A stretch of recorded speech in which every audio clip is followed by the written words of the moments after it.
Locked and hold. Engage.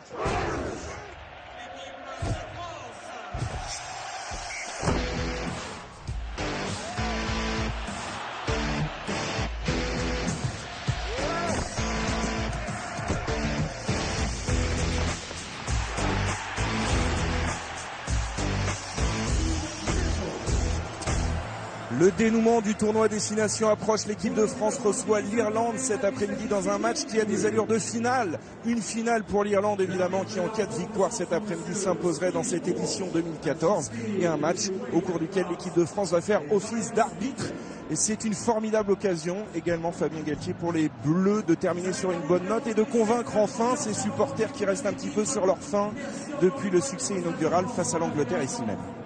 Bonjour Mathieu, bonjour à tous. Effectivement, ce soir on tire le rideau sur l'édition 2014 de ce tournoi et c'est vrai que c'est l'occasion pour les Français de faire un petit peu table rase, d'effacer le tournoi moyen qui viennent de jouer et peut-être face à un adversaire très relevé, un adversaire redoutable, de se faire pardonner auprès du grand public. Allez, on va découvrir tout de suite les acteurs majeurs de ce France-Irlande, à commencer par la composition de l'équipe du 15 de France. 4 changements avec un retour en première ligne, celui de Dimitri Zarzewski, encadré des piliers Thomas Domingo, Nicolas Mas.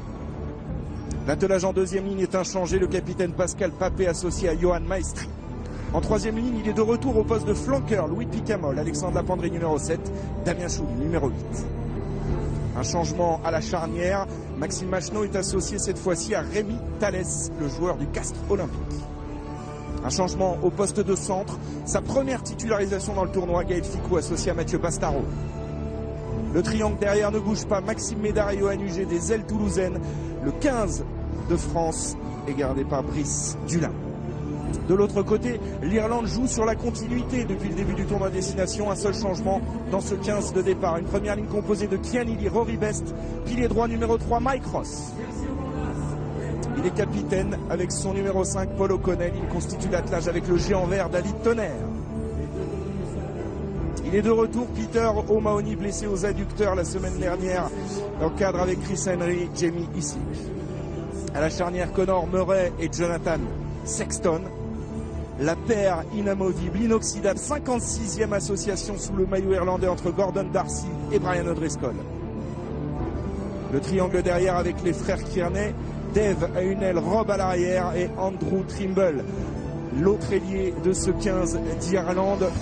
Évidemment, focus, gros plan sur la star, la légende, Brian O'Driscoll qui fête sa dernière sélection ce soir, dit-on. Brian O'Driscoll, 141e sélection sur la scène internationale. C'est le grand écart avec Gaël Ficou qui lui fête sa première titularisation dans le tournoi. Oui, opposition entre un ancien, un second centre. O'Driscoll, c'est un centre extérieur, un puncher, un finisseur, un casseur de ligne, avec le débutant Gaël Ficou qui peut jouer premier centre, second centre, qui a un talent fou et qui va être opposé d'entrée à ce qui se fait de mieux au monde.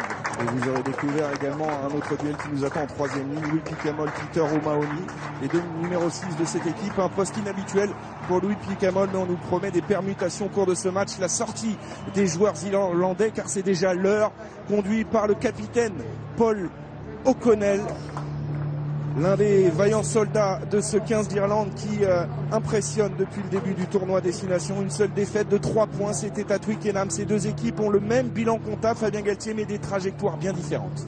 Oui, 3 victoires chacune, une seule défaite. Mais c'est vrai que les matchs de l'équipe d'Irlande ont été bien construits, ont posé une animation offensive. La défaite en Angleterre a été une belle défaite. Et c'est vrai que les Irlandais réussissent un très beau tournoi. Allez, on vous laisse vivre en ambiance l'entrée des deux équipes dans l'arène du Stade de France cet après-midi.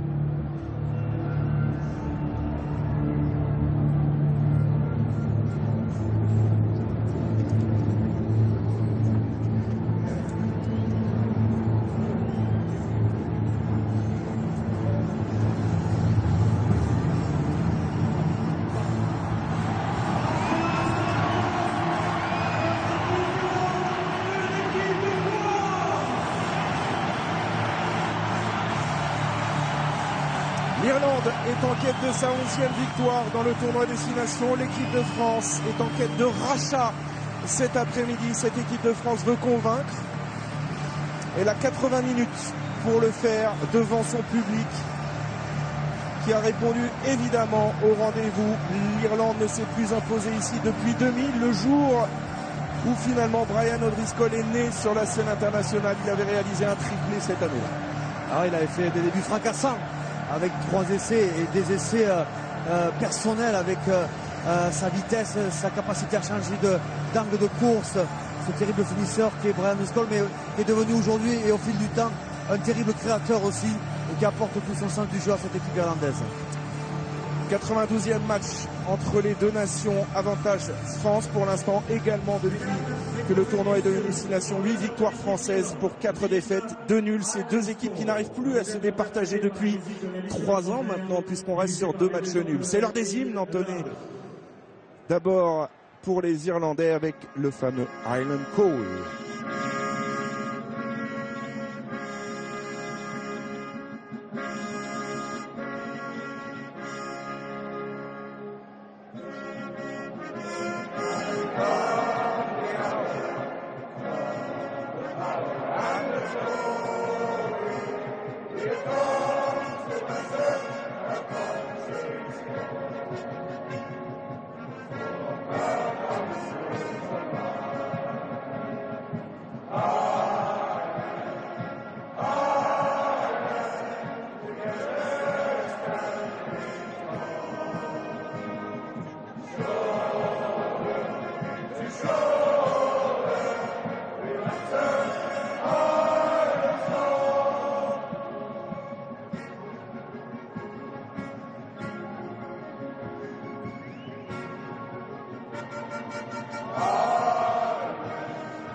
Peut-être était-ce le dernier Highland Call pour Brian O'Driscoll, mais ne sait-on jamais. Fabien Galtier pourrait très bien poursuivre l'aventure dans la perspective de la Coupe du Monde pour la France. La Marseillaise.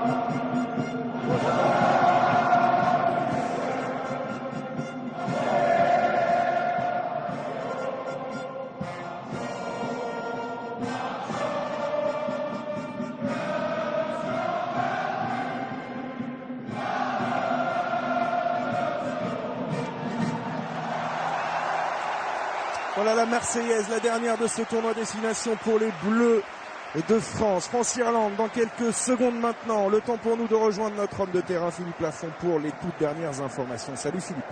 Bonjour messieurs, bonjour à tous. L'ambiance monte ici au Stade de France et je peux vous dire que les conditions sont idéales. Il fait beau, il fait 14 degrés sur le Stade de France. Information d'importance, vous avez vu fleurir au revers de nos vestes cette petite jonquille. Ce n'est pas un effet printanier, c'est aussi histoire de soutenir, et c'est la Fédération française qui s'est engagée, la Fédération française de rugby, soutenir l'Institut Curie.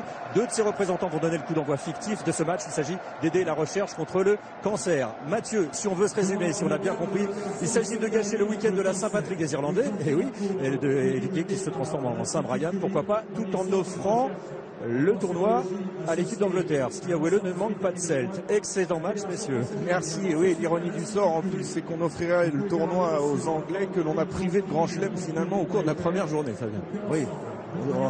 C'était un grand match, c'était l'ouverture du tournoi. Pourquoi pas terminer de la même manière avec un grand match pour fermer ce tournoi en battant l'équipe d'Irlande qui est peut-être avec l'équipe d'Angleterre la meilleure équipe ou les 2 meilleures équipes de cette compétition 2014. Anne-Vincent Salomon et le docteur Déborah Boursi vont donner le coup d'envoi fictif. Vous les découvrez ici en gros plan. Il y a un phase de jeu cocasse, c'est-à-dire qu'on se dispute le terrain.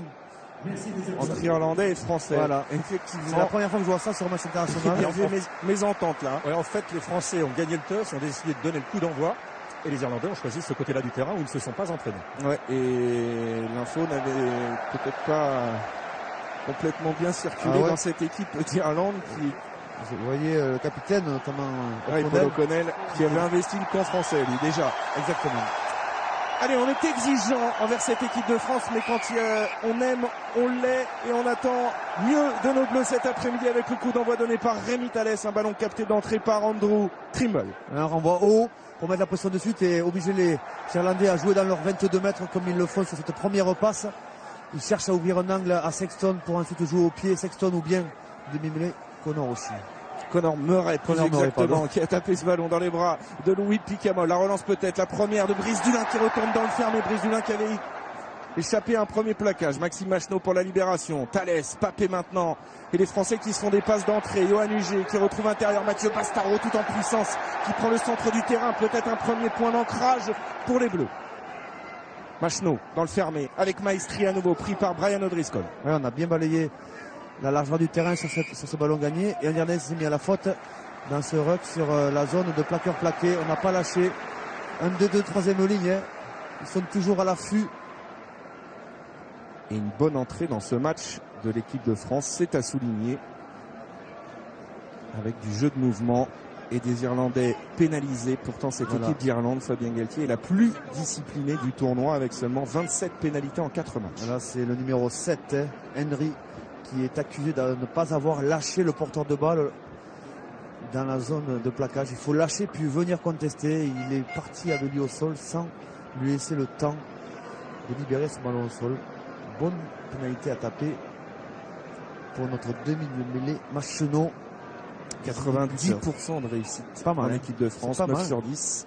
9 sur 10 dans ses tentatives de but, un seul échec la semaine dernière à Édimbourg. C'est parti pour Maxime Machenaud. Poteau rentrant, et si c'était un signe, l'équipe de France ouvre le score cet après-midi. 3-0. Et il avait la frappe un peu engourdie, hein. On sentait qu'il y a un peu de pression dans sa frappe, dans sa course d'élan. Ça va lui faire du bien. C'est en tout cas les poteaux sur lesquels il s'est entraîné, ça peut avoir un avantage en première mi-temps. Ouais. Ce ne sont surtout pas des poteaux carrés, ce qui aide. Les Irlandais qui ne sont pas sortis de leur camp après 2 minutes de jeu suite au coup d'envoi des Français. Bonne pression des Français, bonne utilisation concrétisée par une pénalité. Le renvoi effectué par Jonathan Sexton dans les bras de son partenaire de club, Maxime Machenaud. Il constitue habituellement la charnière au Racing.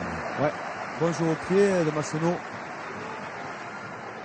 Qui a eu le temps, hein. La frappe de Sexton n'était pas assez haute pour mettre de la pression sur Machenaud. Le ballon a été contré et les Français vont pouvoir récupérer le lancer. Et évidemment, on va s'attarder sur ce secteur de jeu. Fabien Galtier qui a été le gros point noir la semaine dernière en Écosse. Il y a le retour de Dimitri Zarzeski qui normalement devrait faire du bien aux Bleus. Attention à l'alignement irlandais. On a bien évité le compte de Paul O'Connell.